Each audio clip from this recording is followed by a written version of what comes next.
happening quali? I'm just useless. So say again. I'm just useless.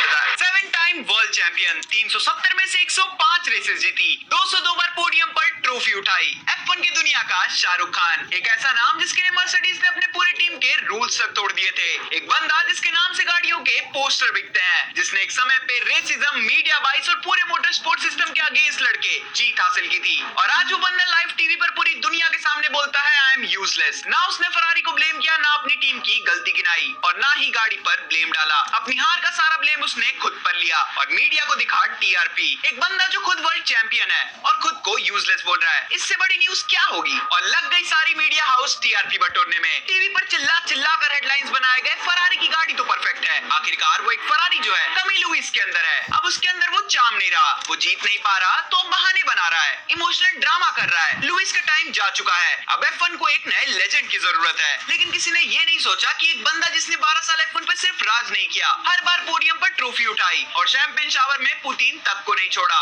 वो बंदा आज खुद को नेशनल टीवी पर यूजलेस बोल रहा है और तुमने मान लिया। लुइस में वो काबिलियत नहीं बची। क्या तुम खुद अपने दिमाग से सोचो, लुइस हैमिल्टन F1 की हिस्ट्री का पहला ब्लैक ड्राइवर है। बचपन से ही लोग उसके रंग की वजह से उसको छोटा समझते थे। जब वो छोटा था और गो कार्टिंग करता था तब भी लोग बोलते थे इसका रंग अलग है, ये यहाँ बिलोंग नहीं करता। his parents would come up to me and said, "You don't belong here.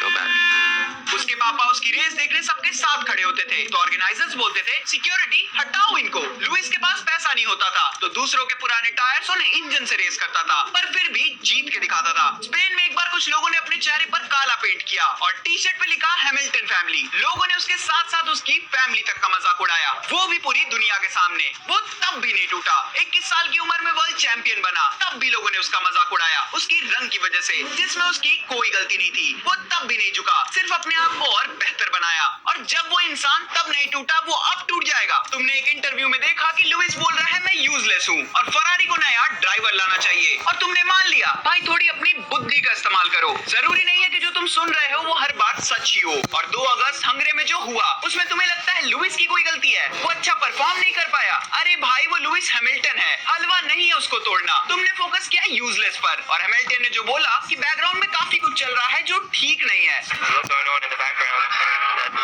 That's not great. So उसकी बात कोई कर ही नहीं रहा, जिसके अंदर ही असली सच्चाई छुपी है। मीडिया ने लुइस के इस स्टेटमेंट को बस हैमिल्टन इमोशनल हो रहा है या फिर बहाने बना रहा है बोलकर छुपा दिया। जरूरी नहीं है कि बंदा फ्रस्ट्रेशन या इमोशनल होकर ही कुछ बोले। बात की गहराई को जाने बगैर फैसला लेना बहुत बड़ी बेवकूफी है। लेकिन जो लोग F1 के अंदर की दुनिया से जुड़े हैं, स्पेशली वो लोग जो इस स्पोर्ट में काफी टाइम से हैं, उनके लिए बस एक नॉर्मल कमेंट नहीं था, ये एक सिग्नल था, एक शांत टोन में छुपा हुआ मैसेज। और जिसने उस सिग्नल को सबसे अच्छे से समझा वो कोई आउटसाइडर नहीं था, वो था रिकार्डो अडामी, हैमिल्टन का इंजीनियर। अब पब्लिक के लिए तो सिर्फ एक बंदा है जो टायर टेम्परेचर या स्ट्रेटेजी कॉल पढ़ के बताता है। बाहर से देखो तो एक इंजीनियर है, लेकिन असलियत में यही वो बंदा है जो फरारी की हर मूव को अच्छे से जानता है। यही वो बंदा है जिसे फरारी की हर एक नस पता है। और अगर तुम्हें लगता है ना कि लुइस अच्छा परफॉर्म नहीं कर पा रहा, तो अगर सच में सुनने का गुदा है तुम्हारे अंदर तो सुनो, और अगर आधी अधूरी वीडियो देखकर जजमेंट देना है तो वीडियो अभी स्किप कर दो। एक असली F1 रेस के पहले 3 प्रैक्टिस रेसेस होती हैं। पहली होती है FP1 जिसमें ड्राइवर गाड़ी टेस्ट करता है, गाड़ी की पूरी फील लेता है, और फिर होती है FP2 जिसमें ड्राइवर गाड़ी को ट्रैक के हिसाब से समझने की कोशिश करता है कि कहां कार की परफॉर्मेंस डाउन हो रही है, और साथ ही साथ टीम डेटा कलेक्ट करती है गाड़ी का। और ये दोनों प्रैक्टिस रेसेस हुई फ्राइडे को। फिर आता है सैटरडे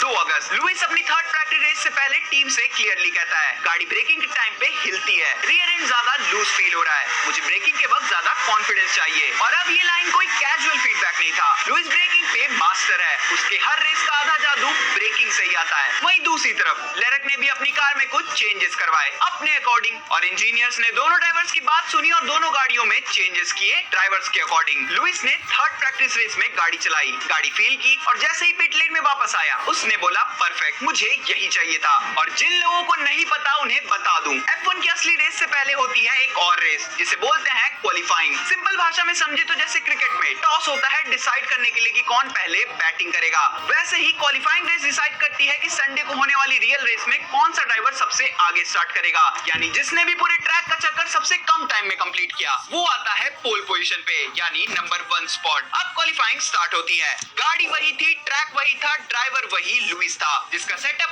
अभी परफेक्ट किया गया था। लेकिन जैसे ही क्वालिफाइंग खत्म होती है, लुइस आता है 12th पोजीशन पे और उसकी टीम का दूसरा ड्राइवर चार्ल्स लेरेक आता है 1st पोजीशन पे, यानी संडे को होने वाली असली रेस में लेरेक स्टार्ट करेगा पोल पोजीशन से और लुइस स्टार्ट करेगा 12th से। अब असली बकचोदी यहीं से शुरू होती है। एक वर्ल्ड चैंपियन जिसने फ्राइडे और सैटरडे की प्रैक्टिस रेस में कार को टेस्ट किया, जिसने गाड़ी के इश्यूज को फील करके टीम को बोला, जिसने फीडबैक दिया, कार खुद सेट करवाई और जिसे सैटरडे सुबह तक सब कुछ परफेक्ट लग रहा था, वो अचानक से 12th कैसे आ गया। और अब तुम यही सोच रहे होगे, वही बात फिर से आ गई, लुइस का चार्म खत्म हो चुका है। तो रुको भाई, तुम्हें 2021 की ब्राजील ग्रैंड प्रिक्स तो याद ही होगी, जिसमें लुइस ने लास्ट पोजीशन से रेस स्टार्ट करके सबको ओवरटेक करके 1st पोजीशन पे रेस फिनिश की थी। वो लुइस हैमिल्टन 12th पोजीशन पे रुक गया। सेम गाड़ी, same team, same track, Leclerc 1st, Lewis 12th। उसके पीछे सिर्फ एक रीजन था, क्वालिफाइंग और थर्ड प्रैक्टिस के बीच जो कुछ घंटों का गैप था, उसमें टीम ने लुइस के कार के सारे चेंजेस रिवर्स कर दिए, जिस चेंजेस की वजह से लुइस को गाड़ी परफेक्ट लग रही थी प्रैक्टिस रेस के टाइम, उस गाड़ी के चेंजेस को रिवर्स करके वापस से अनस्टेबल बना दिया गया। वहीं दूसरी तरफ लेरेक की कार में जो चेंजेस लेरेक ने करवाए थे वो नहीं बदले गए थे, यानी जो कार लुइस ने थर्ड प्रैक्टिस में कंट्रोल के साथ चलाई थी अब वो वापस से अनस्टेबल हो चुकी थी। और लुइस एक ऐसा ड्राइवर है जो नॉर्मल ड्राइवर्स की तरह ब्रेक नहीं मारता, वो लास्ट सेकंड पे ब्रेक मारता है, एक्सट्रीम ब्रेकिंग करता है और वही उसका एज होता है। लेकिन जब तुम्हारी कार तुम्हारे स्टाइल के अगेंस्ट हो जाए तो तुम्हारे पास स्पेस होने के बाद भी तुम उस स्पेस को